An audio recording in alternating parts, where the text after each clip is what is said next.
भाइयों, बहनों एवं माताओं, आज मैं जिस विषय पर बोलने जा रहा हूं,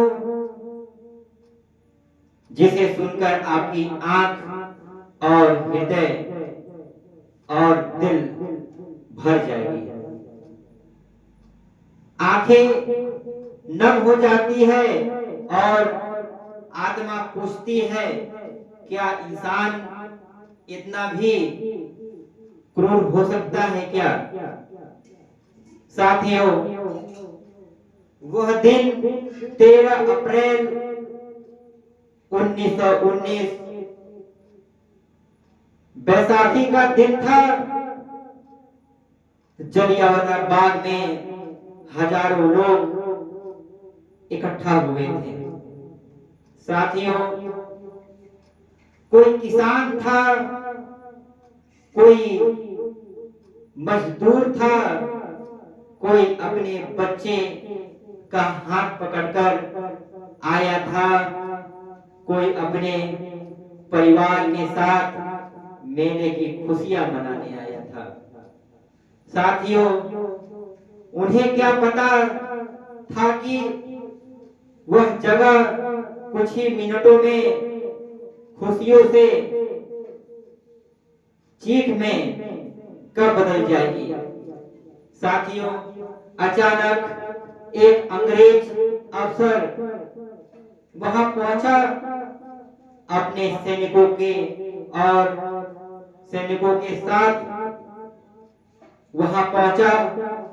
बिना चेतावनी दिए, बिना दया किए, बिना आदेश दिए, उसने अपने सैनिकों को फायर का आदेश दिया। और फिर क्या था, उस बंदूक से निकलने वाला हर एक गोली भारतीय के सीना को चीरते चला गया। साथियों, जरा सोचिए, चारों तरफ सिर्फ गोलियां की आवाज थी। लोग भागना चाहते थे, लेकिन निकलने का कोई रास्ता नहीं था। साथियों, एक मां अपने बच्चे को बचाने की कोशिश कर रही थी।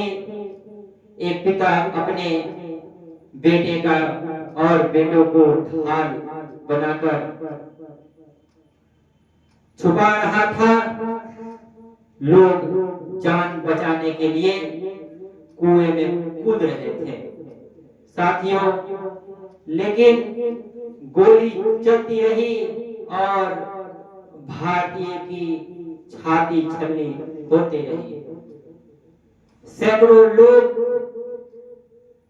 वहीं गिर गए, हजारों लोग घायल हो गए और आसमान तक गूंज रही थी मासूमों की केवल चीखें।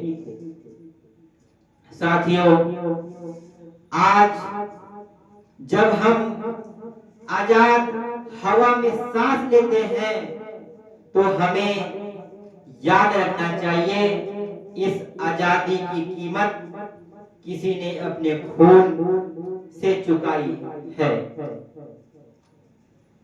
उन लोगों ने उस दिन कोई हथियार नहीं उठाया था, उन्होंने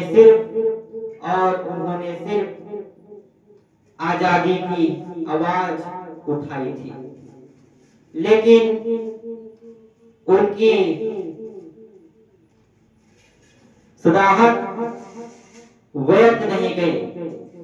उस दिन भारत के दिल में एक ऐसी आग जली, ऐसी आग जिसकी अभी हम लोग साक्षात परिणाम है आजादी का।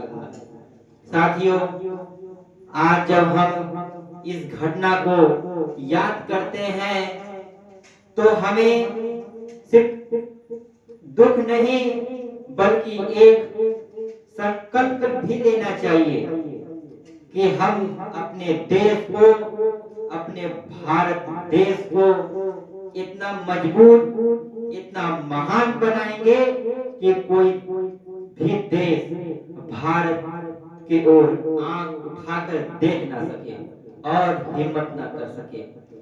साथियों, आइए उन शहीदों को नमन करें जिनकी कुर्बानी ने हमें आजादी की सूरज दिखाई है और दिखाया है। उनकी याद में बस एक ही शब्द निकलता है हर भारतीय के दिलों से, और वो शब्द है शहीदों को सत सत नमन। साथियों, इसी वाणी के साथ मैं अपनी वाणी को विराम देना चाहूंगा। जय हिंद, जय मां भारती, वंदे मातरम। बहुत बहुत धन्यवाद।